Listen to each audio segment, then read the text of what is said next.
Hey guys, Mo again, and I am back with another build guide.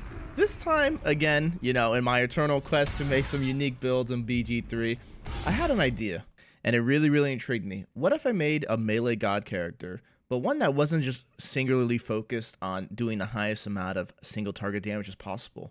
What if I actually made a guts build? The true 100-man slayer that can literally face 100 characters in a row with no issue. A pure non-cheese AOE melee specialist that can just deal with swarms of enemy just like Guts did. And this got me going. Is it even possible? Can we even have this loreful 100-man slayer Guts build? Well, I think it might be a little bit possible. Not entirely lore accurate, but let's see what we can do. Alright guys, so getting right into it. Character creation, any race, again, the rule of cool rules. Half orc is one of my faves. It's probably the best one just because of the crits, even though it's not a crit build, but having the second life, the endurance is really good. I think Dragonborn is one of the coolest, and you actually see that when you rage as a barbarian, this is going to be a barbarian build. That's how we're going to accomplish our first part of the AoE conundrum, right? The melee AoE god.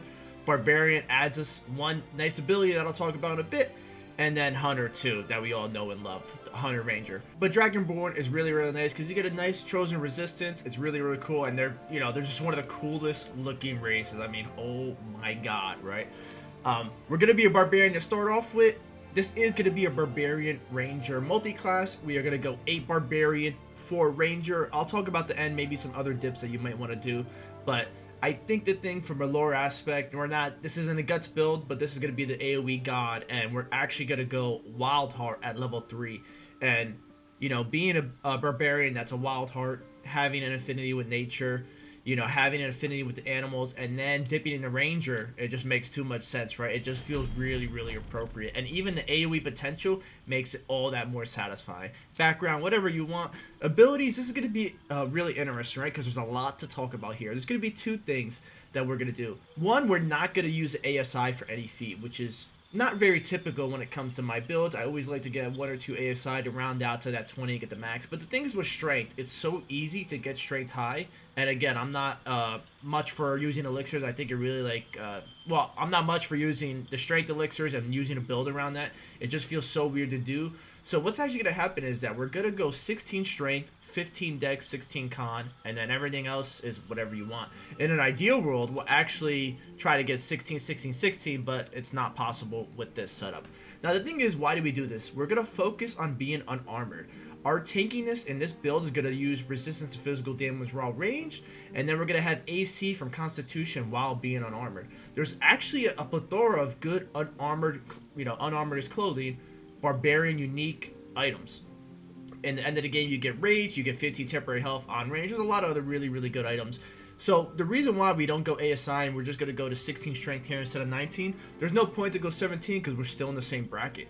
When you get to Act 2, I'll show it right here, but you get the Bull's Cloth. So you don't even have to use ASI, which is really nice.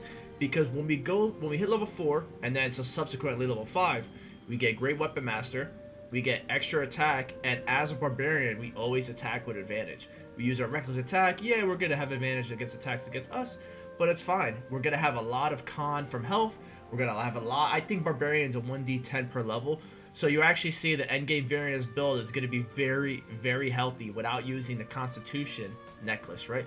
But again, the endgame variant is going to utilize the gloves that provide you 23 strength, because to me it's just you losing a glove slot. It's not too big, even though there are a lot of good gloves, but the strength, the ability to forego ASI by just sacrificing 1 gear, the gloves, is a very good trade-off to me, and I think it's completely worth it.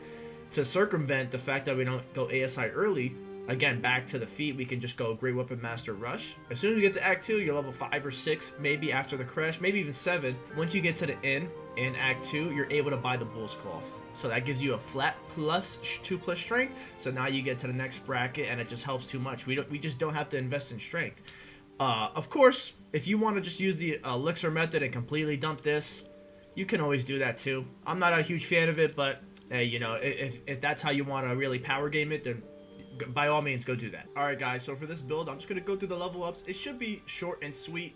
So level 2, you get Reckless Attack, which gives you advantage on all your attack rolls, which is huge, right? We do get advantage on enemy attacks against us, but it's not too big of a deal because we are going to have a lot of health.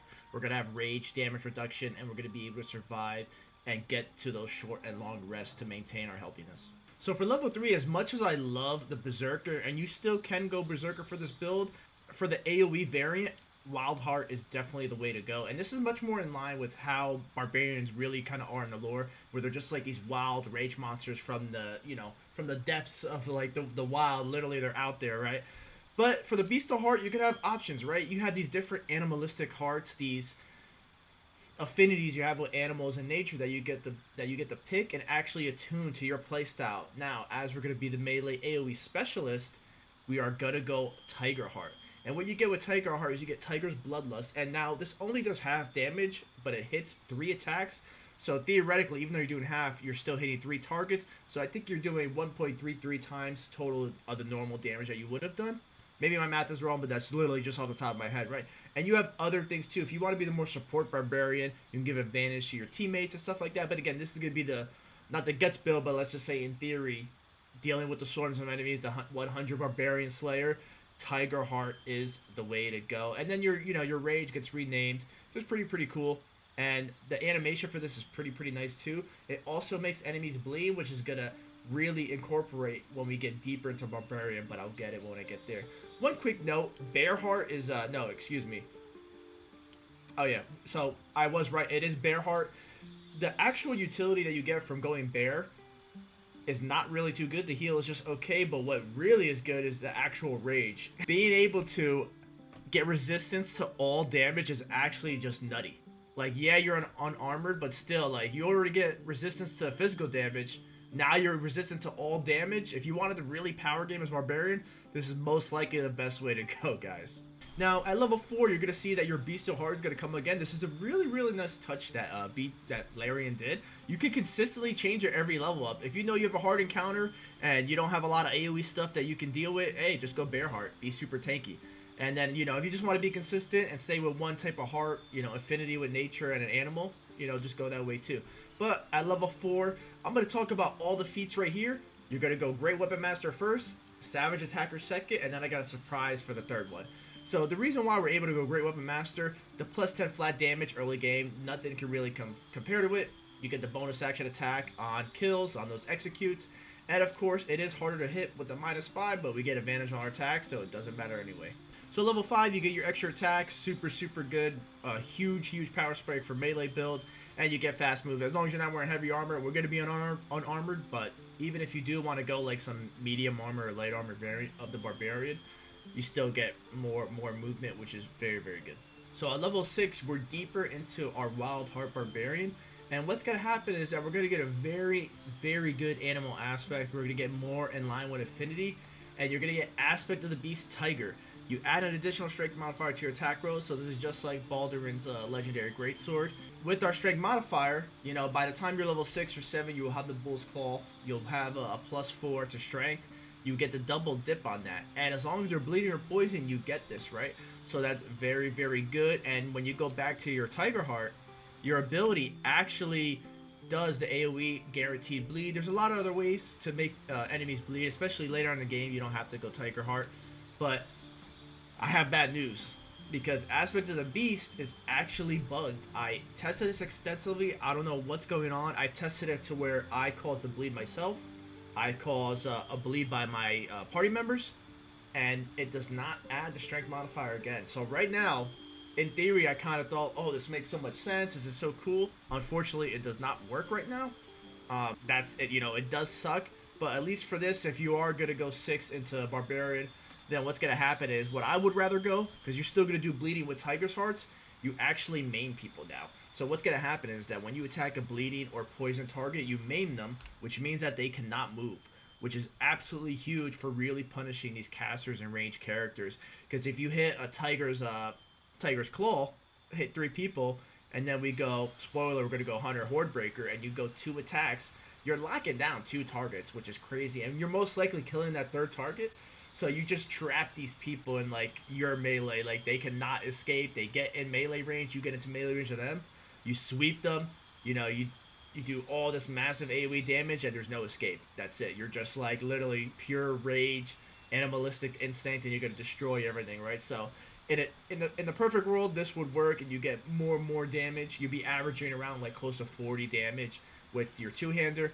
But hey, it is what it is. But Wolverine is still really really good. I think it's like still really appropriate, right? Like Tiger Wolverine, I think it makes sense, and this might even be better than just getting more damage because sometimes utility is not easily valued when it comes to damage numbers, right? You don't really know, like, hey, would I rather just do another like +7 damage, or would I rather lock down these high priority targets? You know, it's something to think about. You know, Wolverine is still very good. So at level 7 you get Beast. So at level 7 you get Feral Instinct. Just more initiative, can't be surprised. It's just really good because now you're going to act early in turn order. You're really going to dictate the fights now as the melee character, right? Because normally your melees are wearing heavy armor, not really dex based. They're going to have trouble acting early in a turn order. They're going to have trouble acting early in a turn order. And you, as the lately armored barbarian with extra movement per se, right? You're going to really be able to go to those high priority targets that are going to be slow and lock them down and decide to fight. So level 8, we really only go 8 levels for the feat. You also get immunity difficult terrain, which is so good. Like, this is such a well-rounded class. It's probably not the best melee kind of variant, but it's still so well-rounded. There's so many good things you get. And for the second feat, again, you go Great Weapon Master first, and you go Savage Attacker. Because we have so many die rolls, so many attacks, so many AOE abilities, it just gets more value using Savage Attacker compared to just, you know, another ASI for the +1 or anything else, right? So once we get level 9, we can finally go into our second class, and we can go into our other nature variant, the Ranger, right? And then we're going to go Hunter once we get our subclass. A lot of these don't matter too much. I like the Wasteland Wanderers. Now, if you do go Bearheart, then you're just resistant anyway compared to Tiger. You won't have as much AoE damage, but these don't really make too much sense. Favorite enemy, of course, Ranger Knight is always very popular getting heavy armor, but we're not using heavy armor. We're using no armor. Or medium armor if you want to go that route, but my build is going to revolve around being unarmored, using the con and dex, getting 5 free AC from this, and using that to really help with our tankiness, right? So for spells, not going to talk too much about it. You could just use like some ritual stuff to buff you, like, or buff your party members and stuff, like after the long rest, and, you know, fire and forget, right? Now for fighting style, we cannot get access to great weapon fighting, which is a little bit unfortunate, but the thing is, because we have Savage Attacker, re-rolling twice to get that higher roll on our melee weapon attacks, you know, it diminishes. I don't want to say diminish, but it kind of offsets not having great weapon fighting style, right? So instead, you can just go defense. Now, if you did want to go a dual wield barbarian, or you wanted to if you wanted to go dual wield barbarian, or if you wanted to be more of a rapier, a one-hander with no offhand, again, dueling does work with the shield, and you still gain this bonus. Oh, you know what's funny? I just noticed this, but they finally added that bottom line there. It used to be that bottom line wasn't there, and then people were testing, like, oh, wait a second, like, you still get the bonus with the shield. So if you did want to go this route, you actually can. Now, I'm more focused on just massive melee damage and getting tankiness elsewhere, but getting another 1 AC is very good, because at this, with no armor, we're going to get +3 from con, 2 from dex, so we're going to get 6 just from having no armor, which is pretty good, and we're going to have an insanely high health pool. For level 3, you're going to go Hunter. Now, this makes too much sense. Again, we're the melee AoE god, so we get Horde Breaker. What happens is that you're going to target a character in melee, an enemy, you're going to attack them, and then you're going to follow up for free. Not a bonus action, not nothing like that, just another free attack on a secondary target, really adding on to the Tiger's Bloodlust, the Tiger's Rage, to inflict as much AoE damage as possible. And we round out at level 4 just for the feat. Now, you don't have to go this. If you really wanted to, I guess, really min-max, you could probably just go fighter for fighting style and go great weapon fighting. It doesn't really feel right to me to do that. I'd rather just get the last level in Ranger just so we get our last feat. And believe it or not, there's a lot of good options here, right? If you wanted to go ASI, you can go ASI if you really want to get another AC, or 2 if you actually cheese elixirs or the gloves. I'll talk about the final build. Actually, I'll talk about it now because we are level 12. So in an ideal world, you will respect at some point. Once you get to level 12, you probably have gotten to the point where you get the gloves that give 23 strength. Does it show up on the side here? I don't know. So it doesn't show in the buffs here. But anyway, once you do get those gloves that set your strength to 23, you probably want to respec to where you completely dump strength. It just feels weird to me to do that. But if you did, you would just go, you know, dex or con, maybe lean more towards con, get a little bit more tankiness, and then use the ASI here to get more AC by stacking out dex and con, because again, you're using your gloves to get to that 23 strength. Again, it feels a little bit weird to me, and it's not too big. You just miss out on like 2 AC. But if you wanted to power game this build, let's say you're having some difficulty or you're modding the difficulty up, and you have like high health enemies, spawning more enemies, and you need the AOE capabilities, min-max it, just dump strength, and then do that. Again, I don't like to do that because it just feels weird, but hey, it is what it is. Now instead, I got a surprise. Yep, so for the last feat, believe it or not, we're gonna go tough. This is actually one of my favorite feats for barbarians because, you know, you go from a 121, you get 24, 2 times 12, you get 2 per level. Getting 24 health at level 12 is just kind of like crazy. With Bone Spike, you get 15 temporary hit points whenever you start your rage, so now you're at 160 effective health at the start of the fight, which is crazy, right? Because you can really dictate as a barbarian with good dex, good initiative, good movement, mobility, lock down those high priority threatening targets, dictate the fight, and get rid of them. You know, it's really, really awesome. I think it really fits, you know, the kind of lore aspect of being inclined with nature, real hardy, real healthy, angry, tanky barbarian, but not your prototypical tank with heavy armor, but with just pure health. Alright, so for the gear, there's not a lot to really talk about. Bone Spike, helm, and chest is amazing. Again, the chest gives you the 15 temporary hit points when you start your rage, and then you get to reduce all incoming damage. This does stack with rage, so what's going to happen is now you're reducing everything by a flat 4, which is very, very good. The gloves are a huge piece. Again, they're not like core, but when you do get to Act 3, you know, how many strength characters are you going to have? So you might as well put it on somebody. And I think putting it on the barbarian that is focused on getting as many offensive damage supplemental feats, it just makes a lot more sense. Of course, if you want a power game, you always have the elixir option. Personally, I don't like to do that too much, but to each your own, right? Now, Amulet of Ball is very, very good. Because we're so tanky, you don't need to use the con necklace to set your con to 23. You can use that on your caster or another squishy character. Now, what's going to happen here, whenever you hit a target that has full hit points, you inflict bleeding. This really isn't necessary, but it does complement the build. Let's say you don't have to use an AOE ability. You don't want to use Tiger's Bloodlust to start the bleed process, right? You can just attack and get it anyway, which is really, really, really nice. Now, again, the issue with this is that getting a second strength modifier from Tiger style, that level 6 affinity with nature or animal, it's not working right now. So you can really go any necklace. The gear really can do whatever you want. I think the big pieces are going to be Bone Spike and the Gauntlets of Hill Giant Strength. They're very, very cool. Helmet, I like Horns of the Berserker. I just think, you know, the Berserker Barbarian, it's just it's cool. It looks nice, right? And as like enemies get bloodied and damaged, it makes you more powerful. So that's why I kind of like lore wise, it just like makes me feel better. I'm like, oh wow, that makes sense. Like, okay, cool. Like, and it looks cool. Well, it looks cool to me at least, right? And for the sword, again, I don't know. You know, there's a lot of weapons you can use. You can use Woe, the Great Hammer. You can use Hellfire's Great Axe. You don't have to use Baldur's. You can use any other great sword if you want. You can use a Glaive. You know, there's a lot that you can do. Baldur's just makes a lot of sense because we can double dip from the strength. In theory, the way when I really thought about it, I'm like, oh, now I get the triple dip on a melee build using Tiger style or whatever the level 6 affinity with Tiger is. But it's bugged. It's not working right now, so it is what it is. But yeah, use whatever you want. But again, Baldur is just really cool, and then Baldur is just really cool, and then just look at that, like, look at the Grimgore boy. I don't know why he's holding a sword on the sharp part, but hey, you know, I just think this looks really, really badass, right? So I am going to talk about how to pilot the build too, and because I just love actually going into fights with this build, it's just so cool. Just to note, I am using Elixir Bloodlust here, which is not too synergistic. Getting all those actions on kill is very, very good. I normally don't use this, but just to showcase and get the fight over with in a reasonable amount of time, I'm just gonna use it here, right? But getting AOE potential, the biggest thing about this build is the fact that normally your AOE abilities are on a short rest. You'll see right here, oh, and we get the first initiative too, right? So it's really cool. Cleave is on short rest, which kind of just sucks, right? Like, that's so annoying, but we're gonna rage here, and Tiger's Bloodlust and Horde Breaker are per turn. So literally, oh, actually, Tiger's Bloodlust, I was wrong. You can actually use it as many times a turn as you can.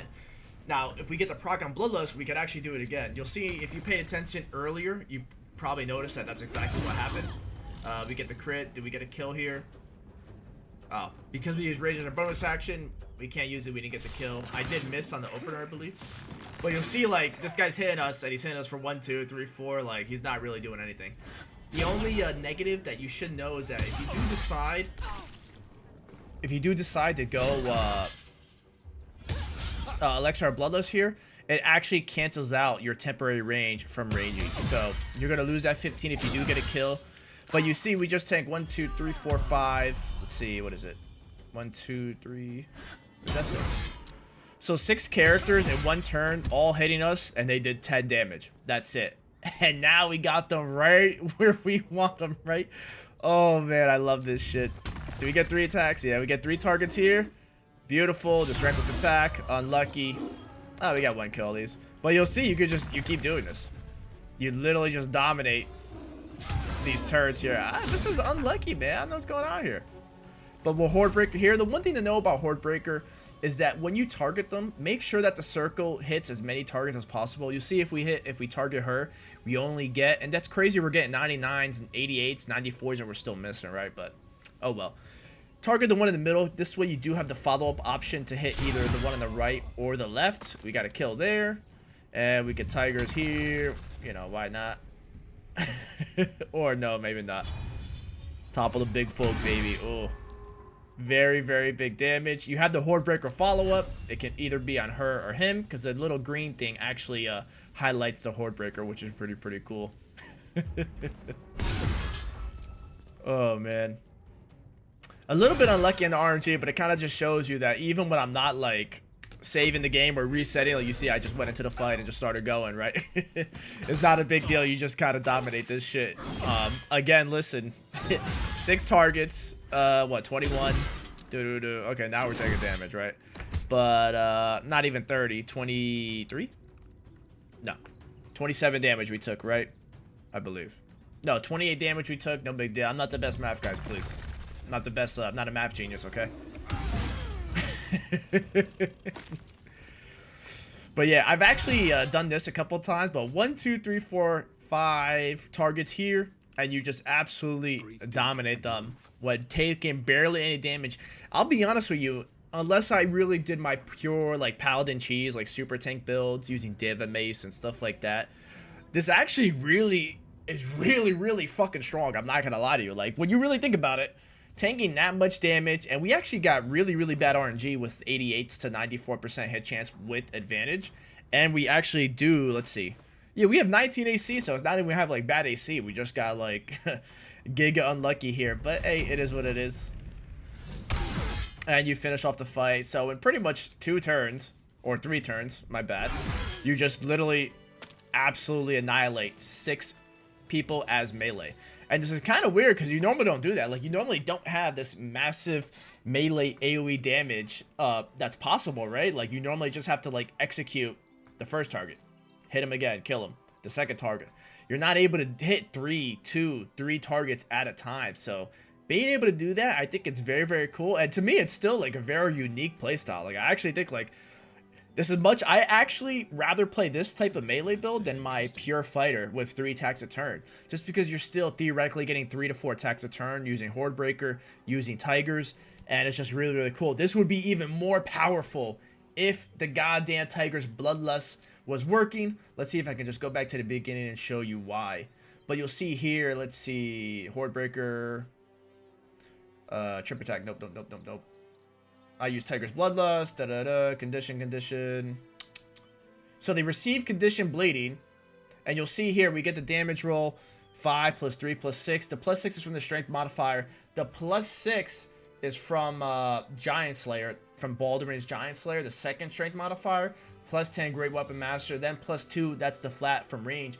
We should have another plus 6 there from the level 6 Tiger Affinity, but it's not there. So you can even see, even being bugged, this is still incredibly powerful. But anyway, I hope you guys enjoyed. Hope you guys like, or at least appreciate the effort of me coming up with like a melee build and AOE specialist, right? So mostly with Negron Tech here. Please like, comment, subscribe if you made it this far. I really appreciate it. Really appreciate all the love that I've gotten over the past few months.